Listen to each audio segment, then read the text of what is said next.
Welcome to the Winning with Shopify podcast. This is the podcast to help you scale your Shopify store into a money-making machine. This episode is brought to you by Retention.com. Retention.com helps Shopify stores make more money by growing their email lists 20 times faster and sending 10 to 15 times more abandoned cart emails. Want to learn more? Check out Retention.com. Book a demo to get 2 times more audience credits for the first 60 days. Now, over to your host, Nick Truman. Hi everybody, and welcome to another episode of Winning with Shopify podcast. For anyone that's not tuned in before, welcome back to another show. My name's Nick, and if it's your first time here, it's a huge welcome from me and from the team. We hope you like today's episode. If you do, please leave us a review, hit the subscribe button, etc., etc., etc. You know the drill, and if you've been listening to podcasts for a while, you know what I'm about to say. To all of our guests that have tuned in before, welcome back. Absolute pleasure to have you with us. We are coming into land now with our series about retention, which is both a shame and a joy. It's a joy because we've done 3 months on this, partly because we highlighted it was such an important topic to cover, talking about retaining customers and how to build that lifetime value from your customers as well. And equally, it's a shame because we've had so many amazing guests on the show, but we've got loads of great ones tuned up.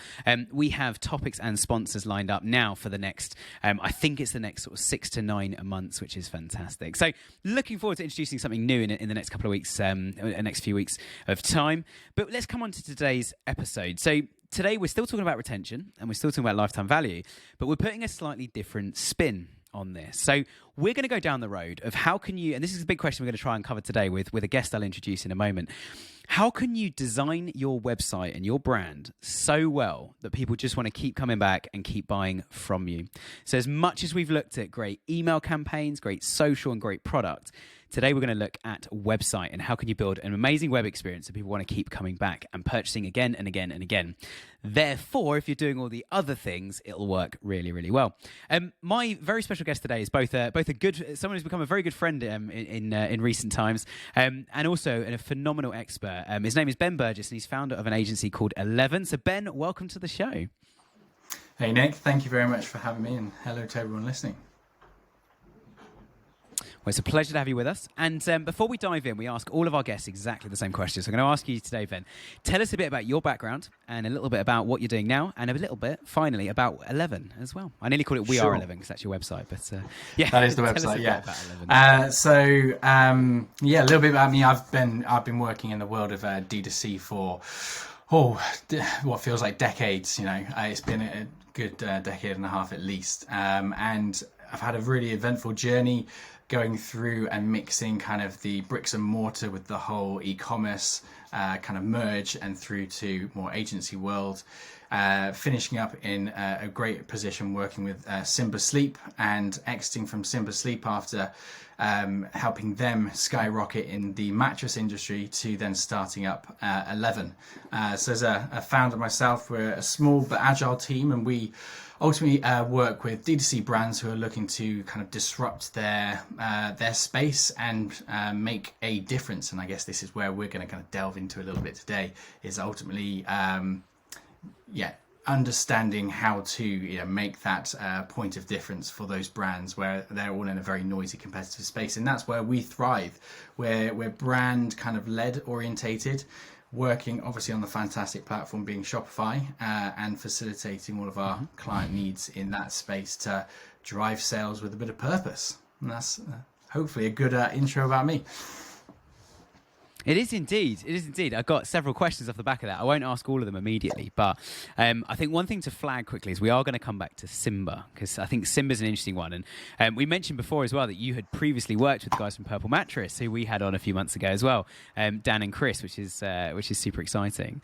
But let's start with the opening question then. And I shared a tiny bit about this in the intro, but how does design fit into retention? Why is a good design going to retain your customers? It's a really good question, and there's lots of kind of factors to kind of build into all of this. good design is obviously a solid way of communicating first and foremost, essentially the products that these brands are selling, also what these brands stand for, and then bringing in also the design psychology to activate triggers in the customer's mind to choose this over that. So as I say, lots of places to kind of like delve into, but I think the best way to kind of like open this up as a kind of a gateway would be good design is needed in e-commerce. Firstly, to clearly define who you are, what you're doing, why you're doing it, and then when we get down to the product level, what that product does and the benefits, the features and benefits, driving out into the values for that brand and what it's selling. So there's if we look at it in that sense, we need a really clear kind of user journey mapped out through the store, which ultimately works through into that conversion funnel to get people from said landing page coming through, and they're directed in the right way through to the product page, where most people are going to spend a lot of time researching around that product, and that's where we can integrate a lot of the tech stacks, and again through good design, because there's brands that will just do out of the box boilerplate kind of pieces, which ultimately when in the marketplace they may not look very different to other people, and that's not going to get that customer to ultimately remember who they are. And it could be simple things like color or image, or a strong piece of copy, or an interaction on that website which triggered in that customer's mind, particularly in memory. Let's say if they're going to come back, depending on the shopping habits of that product. So if, for example, let's just go back into the mattress world quickly as we opened up about it. The world of mattresses, the kind of lead time for purchasing something of that nature, which is expensive, and there's a lot of competition out there, so it's understanding the difference, can be up to around 3 months. So when we were working, when I was working for Simba, and we did some work from agency, and when I was there in-house as well, it came down to things like brand color. Like there was the blue mattress, there's the yellow one, there's the purple one, and purple obviously had it in their name, and people had this affinity around these memorable pieces of that brand, and that's how we get those people to kind of essentially come back organically, should we say, in terms of that shopping habit. And then we've obviously got lots of triggers from tech stacks to bring them for smaller products. Let's say that we go into the world of loyalty, you got a subscription, but that will, again, when we come back to design, needs to be clearly delivered on the website, and it needs to be done in a way that's not overpowering, it's not confusing, it's simple, it's native to the user, and obviously we need to be thinking mobile first in everything we do as well. Absolutely. No, I've made so many more notes, Ben. We've got so many questions to go through. Sorry about that. No, it's absolutely brilliant. I think I love your point about the colour of the product as well, because you're absolutely right. Yeah, purple mattress is purple, Simba's is blue. Was it Eve mattress is the yellow one in the UK? Yeah. So the fact I do have a Simba one, I have to say, and it's due an upgrade, and they are emailing me. They're doing a great job of it. I think certainly having that brand recognition in terms of the design of the product, I think is really, really key. Quick question about Simba then. How involved were the designers in both the product and the website, or actually were the two completely separate design teams? If they were different teams, did they integrate? Like, was the whole thing designed to flow from we've designed a website based on the fact that we've already designed a product? They were quite well integrated, product and ultimately the team at Simba was well connected, integrated and flowed quite well, and there was a good visibility of what was coming up in terms of product launches and how we need to communicate on that on the website. And there was a typical kind of way of working would be all sitting down in a room, having a bit of debrief on new products coming up and how we translate that into key USPs on the website, building really kind of unique, informative landing pages, and then from a design point of view, prototyping all of that, going then down into the development with the developers to make sure that we're presenting and putting forward is feasible, it's actually not going to impact in any speed metrics, it still can convert correctly. Because again, it comes back to that kind of disruptive model, and that's what Simba and many of the brands that we work with are trying to do in terms of grabbing that attention with their potential customers and acquiring customers through that model. And yeah, so there was a solid kind of connection between what would be siloed teams, because without it, you ultimately just can't communicate the benefits of the product you're trying to sell correctly, and particularly at those higher price points when people really need to know why they're spending so much money on something they're ultimately just lying down on, albeit quite a lot. Well, it is a third of your life as well, and I think, if I remember, and I bought my Simba mattress probably 6 or 7 years ago, so you might have been working there at the time as well when I purchased it. But it was things like, when I first saw the advert had, I can't remember if it was Gareth Bale actually was on it. It was a footballer. Yeah. And I saw that on Instagram and thought, I play five-a-side football. Oh, look, I could look after my body better by having a better mattress. And then as I scrolled down the page, the mattress like pulled apart into all the layers. And then as you went further down the page, it went back in and then sort of disappeared. Really, really nice little bit of UX that showed me the entire product so simply. But I think certainly what we're touching on here, I think that's absolutely brilliant from that aspect is I know we just sort of made it very simple talking about colour, but I would certainly suggest anyone listening is go and look at your branding and then put your product next to it. If it helps, print it out or put it next to the screen and go, does our product or do our products, does that actually look the same as the website, or does it look like two different brands? Because we've had a lot of clients before that they sell a product on their website. The website, for example, has a really good brand awareness, and you go on there and you really feel like we've got one client that sells a lot of homeware stuff, and that particular client, you go on the website and it feels like you're in all these different types of designer lounges. If for houses, in like literally your lounge, your living room, but they're all in different color schemes, different styles. Everything's quite affordable. It's all very good, and then the product arrives. And it's just the product in a cardboard box. And they've lost this they've got a lovely sort of dark colour to their branding, quite premium but low prices. It's all really, really good. But then when the product arrives, it's a real disappointment. Flip side, we've got clients who their website just looks like a sort of bright red and white branded marketplace, which just makes it look cheap. Like it's we have a thing in the UK called Poundland, where everything just costs £1. And it's like those kind of old pound stretcher is the one I'm thinking of, which great shop, but the branding is just bright red and it's like everything costs £1. And then these guys have got this horrible website, but when the product arrives, the packaging's amazing, and the product itself really lends itself to something actually quite luxury. And you're like, well, what was the website about? Like the website was horrendous. So I think first note for today, I think, is absolutely go and compare your branding and your website to the product, to the packaging. Does it all align? Because with Simba especially, the product was part of the web design as far as I could see when I was using the website. When it arrived, the box was the same color, the product itself was the same color. It opened and set up just like the GIF on the website was showing me all the steps of like take it out the box, and then it slowly grows itself and fills up with air, and next thing you know, you got a bed.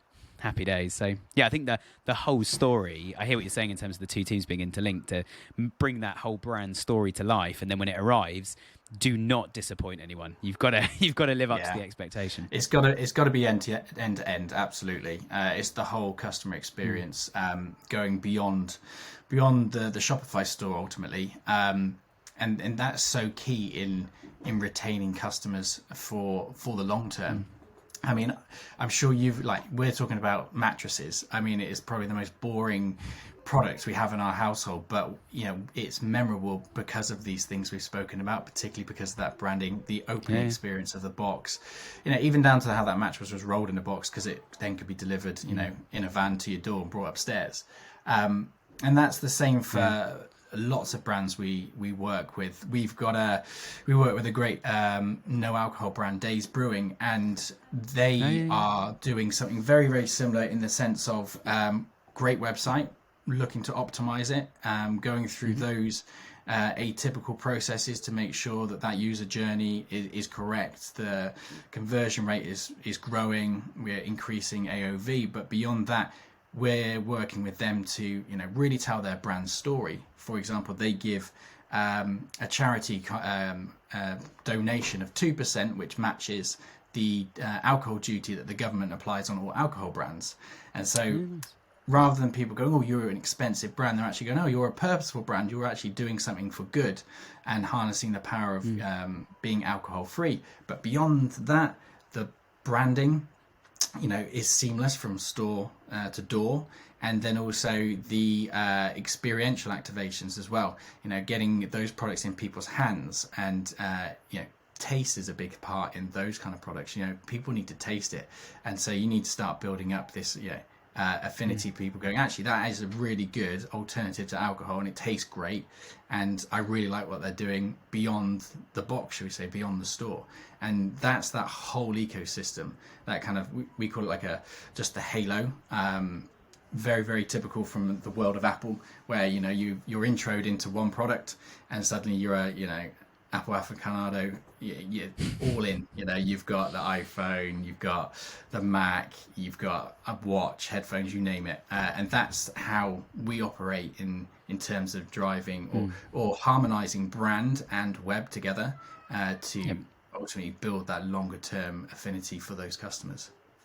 Yeah, absolutely. And I'm going to jump back to something, and then we'll come back to the sensory thing in a minute, because I think that's a really, really valid question. And for anyone that's not picked up on the trail of thought yet, if we didn't make it obvious enough, we're talking about how to make a good web experience on the basis that people want to come back and buy.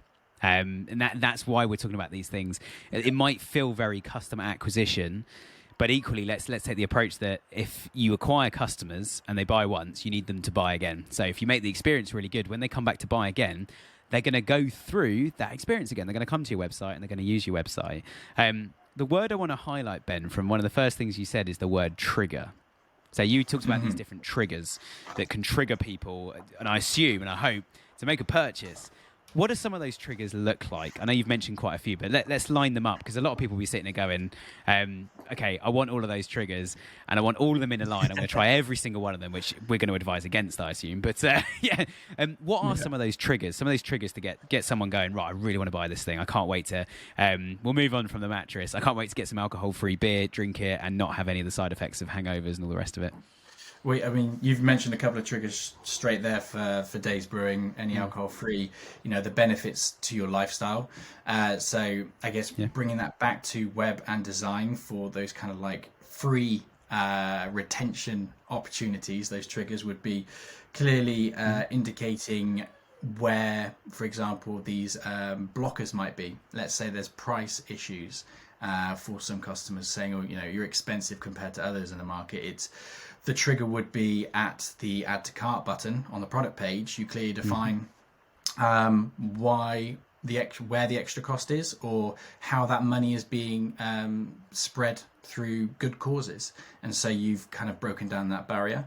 Other triggers would be through kind of loyalty. And so again, when we look at design and bringing in tech stacks to work with subscriptions and loyalty and reviews and so on, loyalty is a great way of doing it, and you can gamify loyalty. So triggers might be through pages that clearly explain why you should come back again and again, and through the benefit of the customer. Let's say you can get points, more points mean more prizes. You can buy X, get Y. But then I like the gamification, where you start to build your customer into your brand a little bit more. So through loyalty again and clear design across the site, you can implement some gamification in the idea of leave us video reviews, and we will provide you with exclusive access. And it's kind of elevating the opportunity for those customers to become more ingrained. And that exclusive access could be again, it could be online, offline, anything, exclusive access in terms of the latest drops or early discounts or sneak peeks. Anything like that will work as a trigger to essentially bring them back again. And that goes through the funnel beyond the website too. So you can do those triggers through emails. So everything, typical stuff. Birthdays, anniversaries, product expiries, like on a mattress you mentioned earlier. Again, when it comes to subscription, you finished your beer case, time for some more. Get some more, get some loyalty points. And it kind of flows like that. And then those triggers kind of come back full circle. So that's kind of like a mixture of the tech stack working with a clearly defined, well-designed page. Because we've also seen in the flip case scenario that if you add everything, as you mentioned, if someone wanted all of these triggers, we'd probably say don't do too much. Less is always more. You don't want to confuse that customer, particularly when you get into that finer end of the funnel where we need them to convert, we need to get into that checkout phase. We don't want to bombard them with everything. At this point, we've clearly had a user journey in mind, going through a process to understand how these users are interacting on the website, what their typical pain points are, and why said product is going to alleviate their pain points. If we start confusing them, kind of scaring them, being a bit too heavy-handed on the whole retention schemes, that's when they start to kind of see through or see beyond the legitimacy of that brand and go, actually, they're just here for my money, where really you want to be here to help that person. That's ultimately what selling products are really here. We're really here to do. What these brands are doing is making a difference in people's lives, no matter the category or industry they're operating in. So too much can be a negative in that sense as well. Yeah, absolutely. And people used to use the phrase a lot, and you touched on it really well here, I think, of customer journey. We started calling it customer process, and it's a bit more of an internal term. Customers don't want to feel like they're in a process, but we started talking to brands we work with about this process of like, okay, they see an ad, they click an ad, they land on your website, they land on your website again and again and again. Now they bought a product. And I think you touched on it really well, actually, with when they buy their first product. When do you introduce the loyalty program? And I think when we look at these triggers, I can't imagine any merchant is sitting here listening and saying no to any of them. They're like, yeah, we want subscriptions, we want loyalty programs, we want reviews, we want user-generated content, a lot. But it's really important to get in the right place in that journey. And something we asked the Purple Mattress guys, it'd be the same for Simbra, I imagine, which I thought was a really compelling point, is how do you keep your customers engaged on email when they're not going to buy from you for another 6 or 7 years? And they had some really good strategies of, well, there's a refer a friend, there's how to get the best out of your product, there's pillows and other stuff to buy to go with your mattress. And so there were lots of other bits actually starting to be thrown in. But the company, in terms of branding and messaging, it was still known as, we're a mattress company. And we're called Purple Mattress. So I thought it was a really nice way of breaking those things down. But yeah, my point being to everyone is think about where these things are going to come into your customer process. And best thing, ask your customers, are you aware of our loyalty program? If yes, when were you made aware of our loyalty program? And if they're like, it's the reason I bought the first time, I wanted to get into the loyalty program. Great, your customers want the loyalty program first and foremost. Do you care that we offer free delivery? No, I expect you to. All right, we'll take it off as a USP.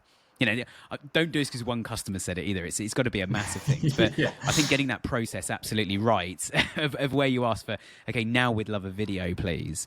I think it's really, really cool. My next question was going to come back to trust, but you've touched on that really well, actually, with the video reviews. And for anyone listening, we'll name them. They've been a sponsor before. But yeah, Trustpilot is where Ben and I actually met. We're both agency partners at Trustpilot. So yeah, I'll plug it really quickly. If you want a Trustpilot discount, let either of us know and we'll sort you out. Using review platforms, Yotpo, Trustpilot, Reviews.io, FIFO, etc. Using those and using one that will give you the tech you need. The biggest danger with review platforms, you sign up to the cheapest one for like 50 quid a month or something, or $50 a month. And then you find that, okay, it doesn't have the tech we want. Moving is painful and you can lose a lot of that content, which can be really difficult. Is there anything else people can do to build trust, Ben? Like, let's talk about trust for a second and building enough trust to come back and buy a second time. Yeah, and trust is so important. And trust is going across the board in terms of that journey we spoke about. I think the best ways to build trust would be always honesty and integrity, and that's how we operate as an agency with our clients, but how we say that our clients should operate with their customers. So this is more of a kind of a customer service kind of inquiry. Let's say there was an issue with delivery, and the customer has pinned it up on Trustpilot as a negative review. Let's keep those reviews up there, have some transparency, allow that brand to communicate back to that customer with transparency on Trustpilot or other review platforms. So then other customers can see, oh, okay, this was an honest mistake maybe, and it's been fixed or one-off. They weren't going to hide it. Because I always find that if you look at brands and they've just got 5 stars across the board and you only see that, you're like, there must be something wrong. Like it I can't, it's always too look good to straight be at the true. negative ones. Yeah, I saw a study recently that it's like 80% of people that end up on FIFO or Trustpilot, like, as in on their own website to look at the reviews of a brand, they go straight for the 1 star. And I especially do it if I'm going somewhere. We'll come back to a sensory as well in a bit, but yeah, certainly like a hotel. You want to hear like with someone said like, my room caught fire in the middle of the night. It's like, of course it didn't. Like that's ridiculous. But you want to hear where someone said the staff were a bit rude, but overall it was pretty good. And you're like, okay, I'm not hearing any reason not to go to this hotel. This is good. And it's the same with products. Like you go straight for the 1 stars, don't you? Absolutely. And another one as well, which we saw this week, is a classic, and you mentioned it around delivery. I was shopping, I think it was last night, for something, and the delivery calculation was calculated in the checkout, which is just so annoying. I want to know what those prices are up front, and there are many ways of doing that with app integrations or coding it into your site to work out that logic. Get that up front, and basically again avoid that bounce rate and the cart abandonment that you're going to get when suddenly it's an extra £5 or whatever it is to deliver, because that's just not a nice surprise that anyone wants. And those all come back into trust. Trust is incremental points along the whole journey, from brand through to tech, and the general experience, as I say, from store to door in terms of that online D2C world. Yeah. Delivery is a really interesting one, and we're talking about design today. We had a situation with a client recently where lots of the feedback we got on their website, so we put a little feedback form saying, how are you finding this site? And it was a sort of, give us some feedback and you enter a chance to win £2,000 to spend on the site. It's pretty good. And so many people were moaning about the delivery. And the client basically got in a bit of a huff because we received the feedback first, and we then sat the client down and said, we've got the feedback, we've digested some of it, because we knew they would take some of it personally. They're a small family-run business. You know what it's like, but they're really profitable and they're growing like mad. And we sat down, we said, people are unhappy with the delivery. And they were like, why? Why are they unhappy with the delivery? And we're like, well, a lot of people want it to be free. They're like, it is free. And we were like, but they don't realise that. It's designed badly. Yeah. And then some of them put a large item, like an entire, 15-person dining table in their car. And then it says this is going to cost £45 to be delivered. And it's like, the table's costing like £3,000. So delivery should really be free. And they were like, well, it isn't a large item. We're like, not when you're in the car, it's not. So it is, like you said, it is calculated earlier, as in it's a set price per item with some limits. But they were also like, oh, and once you spent £200, it's free delivery anyway. And we're like, but the cart doesn't do that. Well, that sounds like a bug. It's like, it's not a bug. It's just, calm down, everybody. It's not a bug. It's just the way you've set the settings up. So so this is why we're looking at this user journey. You need to make this user journey work for you. But their delivery one, it was just like 2 or 3 paragraphs, and you had to click the tab to open it up. But it was every single person with feedback said, what do you like and not like about our delivery policy? And we were hoping everyone would go, it's fine. It's fine. I like it. It's free. It's fine. Good. But everyone was literally every single person out of about 1,000 people that filled out this form, every single one of them almost literally had a bit of a moan about delivery, and they wanted it to be free and thought it should be free and thought they were going to get it free, and then it wasn't. And we were like, but it is actually free. It just doesn't tell you until you get to the checkout. It needs to be in the cart, needs to be on the page. And on the page, say, free delivery on this item. Next day delivery costs 40 quid. Done. Yeah. And they were like, well, just change it to that then. We're like, we will, but we didn't know that until we did this feedback survey. And that's one of 30 things we're going to do. So, yeah, we'll get onto it. Yeah. I think that is, we do a lot of CRO audits and then implementation ultimately. And it all comes back to good user experience, journey mapping, planning, however we want to call it. We really want to get into the head of that customer and get that flow as seamless as possible, and then iterate. Trends and customer shopping habits change. So what we did yesterday is not going to be perfect for tomorrow, and it's kind of living in that second curve. I don't know if you've heard of that, where you're always iterating, and basically the work you did yesterday is going to be is outdated already. So you just need to keep looking forward, keeping the finger on the pulse, and that can be done through simple things like Google A/B testing, putting some designs in place, doing incremental tests, looking at the results with enough traffic to tell you if those results are worth implementing and hard coding it into the site, and then we move on to the next one. Doing all of that is again the best way to remove those pain points and build that trust. Yeah. Well, if anyone who's ever read lots of Tony Robbins stuff, here's the thing that he's, I think he's trademarked it, so that's why I'm flagging his name, but CANI, C-A-N-I, constant and never-ending improvement, which I think is so important to a website. And it's, I did an SEO myths once, and one of the ones that popped up that I thought was quite amusing in my myths list that I hear from clients was, oh, we've done our SEO. You're like, well, no, you haven't, because as soon as you're number one, everyone else is chasing you. They'll get to number one. They've got more links, more content, better experience, more products, better products, more reviews. Like, you just got to keep going with this stuff. And it's, yeah, I don't think anybody's is quite as silly as that these days. But that is one I used to hear early in my career of like, we've done the SEO, we're working on other stuff now. I'm like, really? Well, you're not ranking very well, so maybe do it again. This is a good question, and I would tell you which store and person reached out, but it was just a jumble of letters and numbers at gmail.com, but a really well constructed email. So if this was you, please do reach out. I'd love to give you 30 minutes of my time and have a chat, whoever this was. But they said we run a food and drinks brand, and they asked the question a few months back about how do we bring the taste and flavor to the design of our site. And what I think they mean by this, or what I took from reading that, was how does someone land on the site and go, wow, this looks delicious? Because obviously you can't taste it. So how do you get that? You know, I'm instantly thinking of Coca-Cola adverts and Long Island, Long Island iced teas and that sort of thing. But how do you bring that to a web page? I love this question, because that is a really hard thing to do, or to do really well. You do that through the brand is the place that ultimately is the building blocks or the foundation for this, or even going a bit further back into the kind of brand strategy. And you take that strategy, and it might be the tone of voice, or obviously the brand color, and then you look at your products and what unique attributes of those products do they have in common that kind of builds this ecosystem, your brand together, and then that needs to be delivered onto the site. A great example I came across the other day is Muju, the ginger shot company.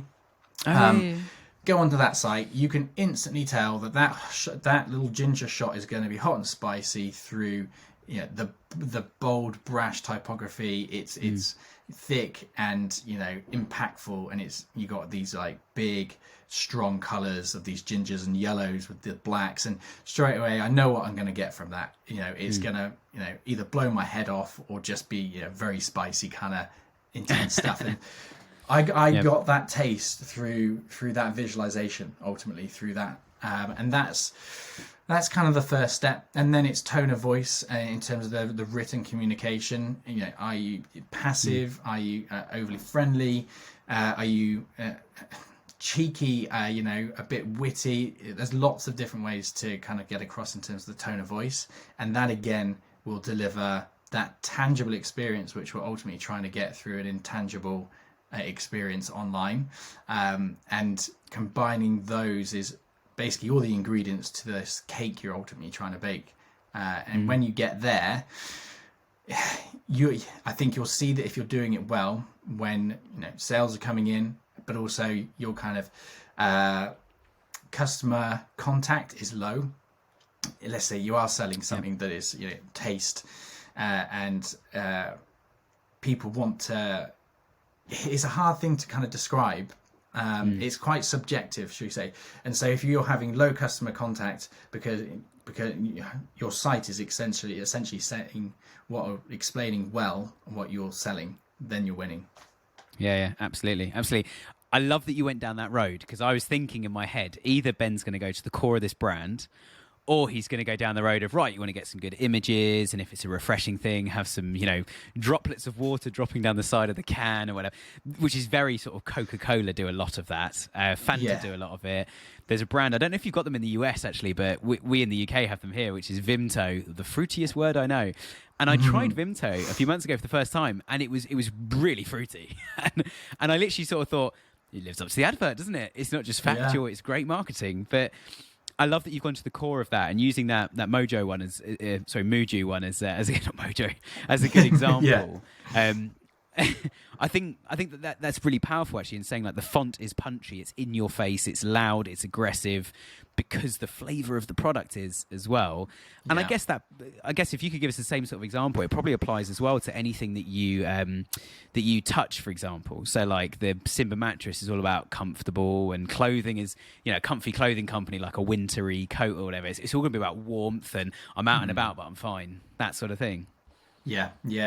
If we go back to mattresses, comfort was a big part of trying to explain to the customer the how comfy it was ultimately, and that's really hard to do. And you don't want to go down the route of like a childish font, for example, or imagery that is too fluffy.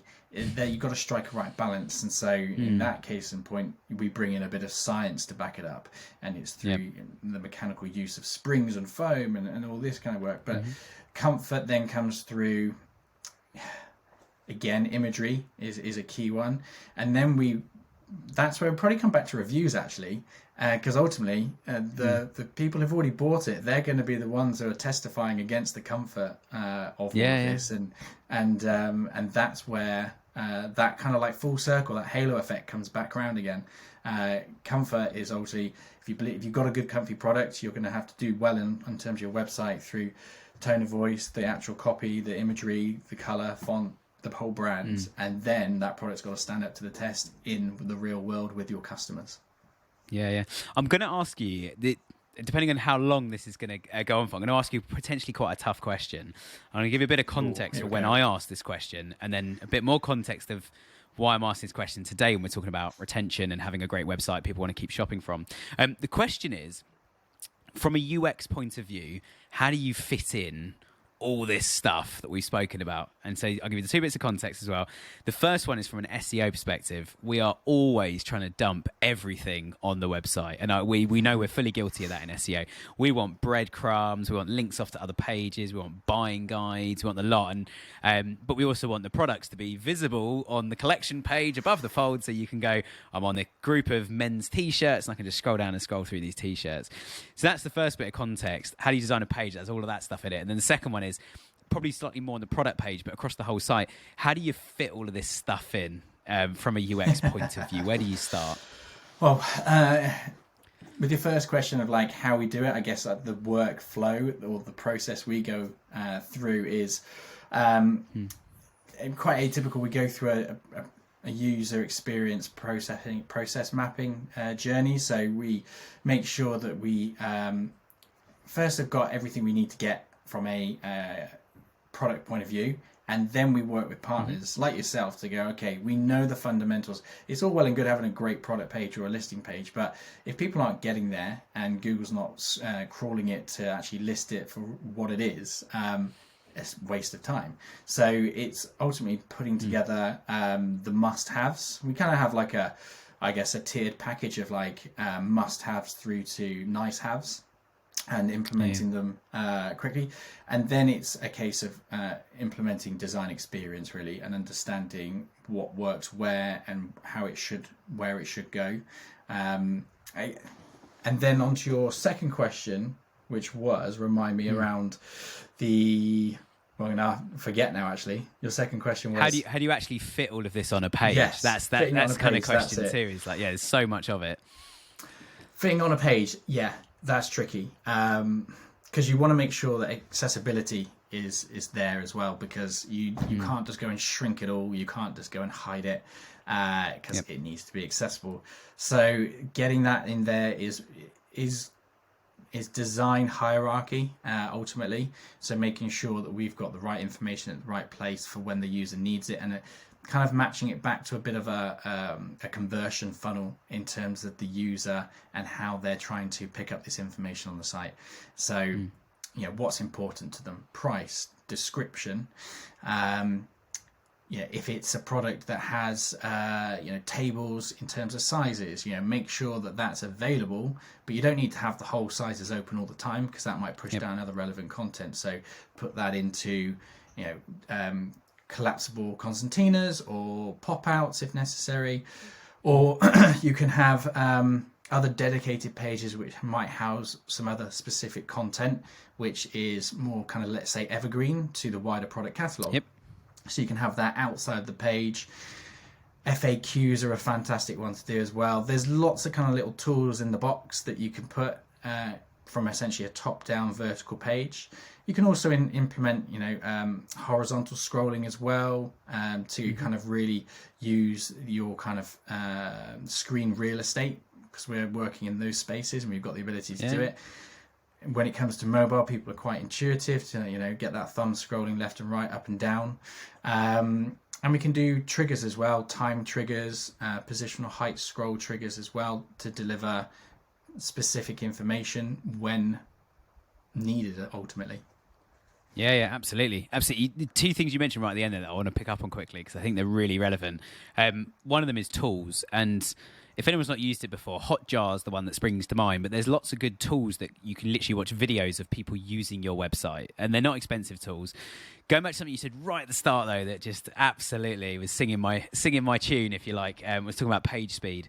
So if you're going to use one of these tools to start tracking where people are going on the site, make sure you do a page speed test before and after, do a bit of Googling, read some reviews, like we're talking about today, like customers on your site would. Read some reviews of whether this is going to affect page speed, slow things down, but certainly using a tool to see how people use it. So the reason I thought of that as well is you mentioned tools, but you also mentioned people scrolling up and down, left and right with their thumb. And like you said earlier, we're working on mobile here. Let's just stick with mobile because it's the bigger traffic share, certainly for UK and US.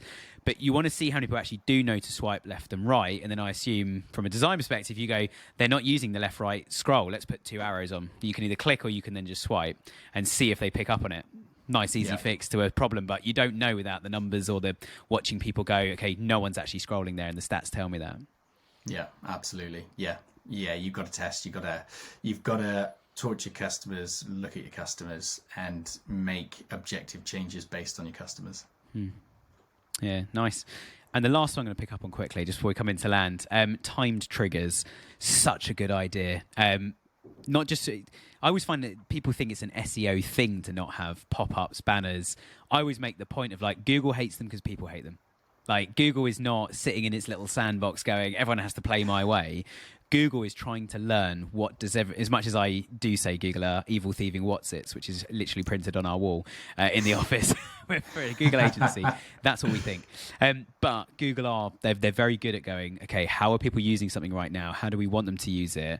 And are the two aligned? And therefore, are people who are running websites, are they matching that? Are they giving what we would describe as a good experience, or are they not? And Google's definition of that, so time triggers, you can really annoy people with pop-ups all over the place. So forget SEO on that front. We always get asked as an SEO question, like, how many pop-ups are too many? And we're like, enough to annoy someone. So sometimes we land on a site and annoying is live chat popping up and making a noise. Really not a fan of that. If I want to click on live chat, I will. Let me make the decision. Pop up to like get 10% off your first order. And if you're a repeat customer and you get a big banner popping up and blocking the screen going, get 10% off your first order with live chat popping up, then a cookie message going, would you like to modify your cookies or whatever, accept or reject? Immediately, it's a bad experience. So it does not surprise me Google doesn't want to rank that kind of page because people are going to hate it. However, going right back to the core of what we've been talking about today, Ben, if you've got a good brand message that matches your product, people will overlook some of these things, some of these pressure points. Google will see that, and Google will still rank you quite well anyway. And it seems like a recurring theme every week I'm talking about. Just get a decent product, everything else will start to fall into place. But you can't really get a product until you've sold some products, got some feedback. It is chicken and egg, and I fully accept that. Yeah, you're absolutely right. There's a time and a place to implement these different tactics and triggers, and it has to be right for your brand ultimately. Like you say, there's nothing worse than clicking the cookie banner every single time, plus then closing that chat and all the other bits that might come up. Make sure it works for you first and foremost. I just want to buy a sofa. Just let me buy a sofa. It's generally what I saw in a feedback form from a customer recently. One of our client sites is, I just want to buy a product. Can I please just buy a product? And that was that. But right, Ben, final question. People listening to this going, Ben, I need your help. I want to reach out. I want to follow you. I want to see what you're up to digitally and what sort of stuff you guys are putting out. How can they get hold of you? How can they follow you? How can they get in touch? Awesome. Yeah, I can certainly help them out here as well. So you can find us at weare11.co. That's all one word. And you can find me on LinkedIn as well, /Ben.Burgess. I'm pretty active on there. And then a little shameless plug as well whilst we're here. You can find me at Trustpilot's head offices on the 28th of February, as we at 11 are running an event called D2C for Planet and People. So there's an opportunity to come and meet in person too.